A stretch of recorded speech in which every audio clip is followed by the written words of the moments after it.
Have you ever known someone who went missing or was murdered? What happened? My neighbor was murdered. This happened about 20 years ago.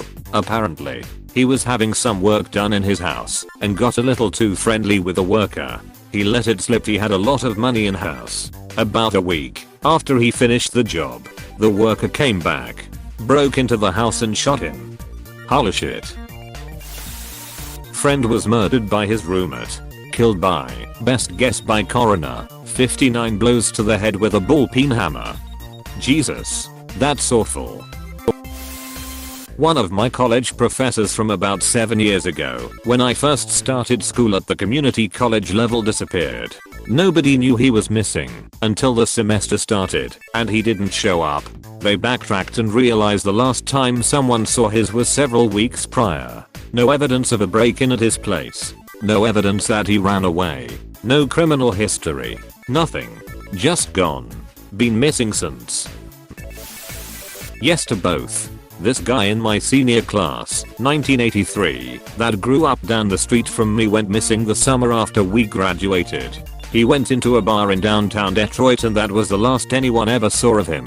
About 1016 years ago, a forensic team finally identified a skull that had been discovered at the bottom of a canal. They did the whole facial reconstruction thing and it turned out to be Sean. Nobody, except his killers, knows what really happened. But he ran into the wrong people, and they dumped his body hoping nobody would ever find it. Edited to at link https://www.breaknews.com/feature/cold case spotlight/still no arrests 35 years after murder Michigan teen Sean N 895,466 and fixed timeline.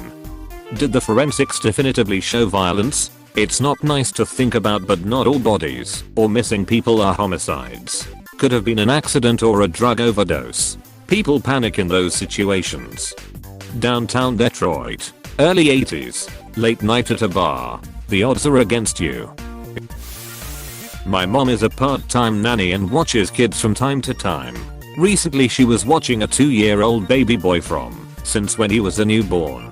One day his mom picked him up after work from our house claiming that she was receiving messages from angels sent from God and hearing voices in her head. My parents were reluctant to let her leave with her son, but she insisted that everything was okay and she was going to go talk to someone about it. The next day she never dropped off the baby boy at our house or answered her phone, so my dad got worried and drove over to her condo. The cops had taped off the entire neighborhood and were not letting anyone into her condos. We found out about an hour later that she had stabbed her baby to death and lit a fire in her condo in the middle of the night. It was absolutely devastating in our community as well.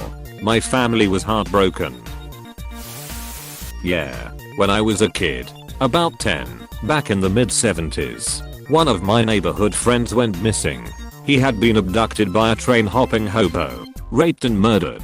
Turns out the guy had killed a number of young boys across the country, riding the trains and stopping at different county fairs, snatching kids. The police detective from my town wrote a book about it called Slayer of Innocents. Pretty harrowing story. That's straight serial killer. It was easy for scumbags to do that way back then. Once police were able to share information electronically, the patterns became visible and they could start collaborating on finding them. A woman I went to church and later university with as a kid. I maybe talked to her casually in passing. She was a few years older than me and our social circles did not overlap. But she was always kind of a golden child. Sang in the choir, graduated with good grades, and went on to medical school. She moved away to a new state to start her training as a psychiatrist, but went mysteriously missing after a few months. Her disappearance spread rapidly on social media because she was so universally liked. Then weird stuff started coming out of the woodwork. Her ex-husband came forward and said that she always struggled with mental health. And it was one of the things that led to their breakup.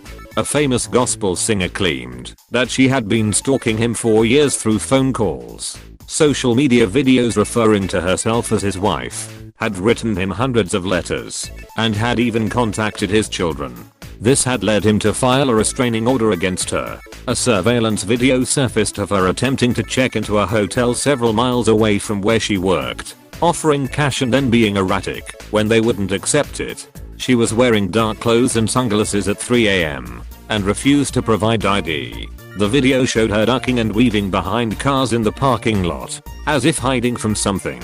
They found her car 100 miles away from town with a flat tire. Her wallet and ID were inside. Dogs followed her trail to the interstate, where they lost the scent. That was the last thing anyone heard about the case for several months. They found a body in a lake nearby that was supposedly identified as her by dental records. They ruled the death an accidental drowning, but the circumstances leading up to it make the whole thing sounded super sketchy. Last part sounds like paranoid schizophrenia. One of my college professors didn't show up to the final and found an article online she was found dead in the trunk of a car driven into a pond. Jesus Christ. That poor lady. My dad is 8 years missing. Legally dead. He was struggling with drugs and homelessness, and one day he was gone.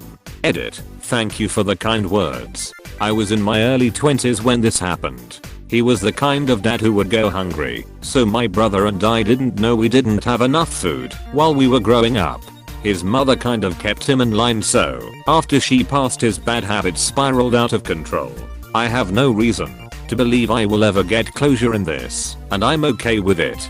After seeing how far drugs and alcohol can cause people to spiral, I do not consider my situation to be the worst case scenario. I wish I had closure, but that's life. This is what's going to happen with my brother, if it hasn't already. We haven't heard from him in a while. I'm so sorry about your dad. My best advice is do not keep him out of jail. I really think prison could have saved my dad, but the family came together to keep him out of jail and there was nothing to stop his spiral. I hope things turn out better for you, and if they don't, I wish you and your brother peace.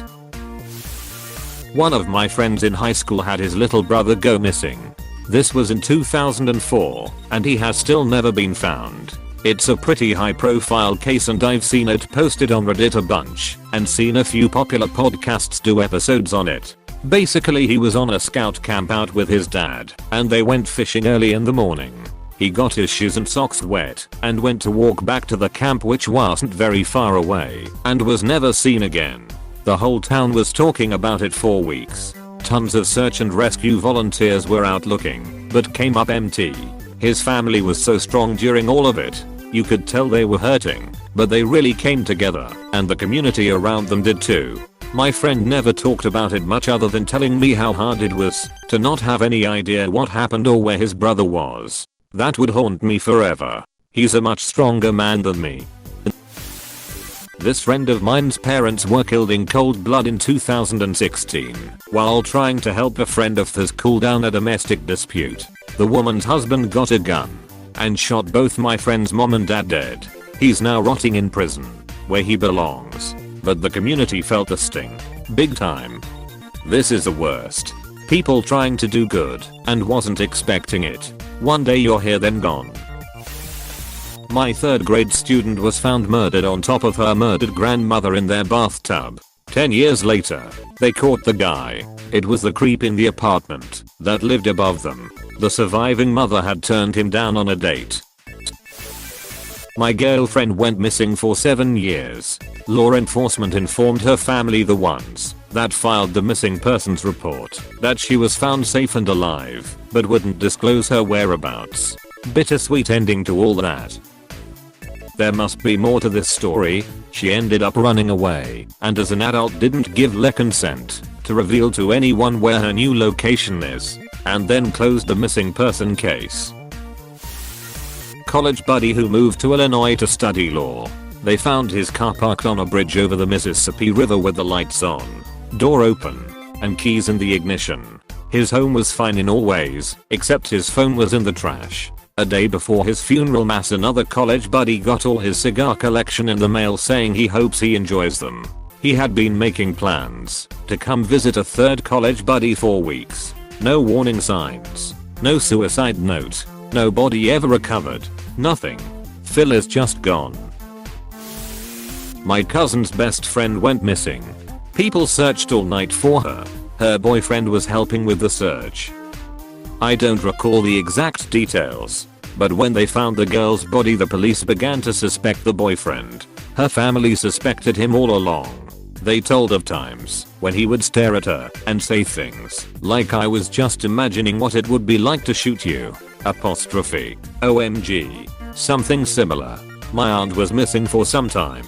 Her husband helped search with family for about 2 weeks. Her best friend kept trying to tell everyone that he was abusive, but no one believed her. And one day in the middle of the search he just confessed and guided them to where the body was.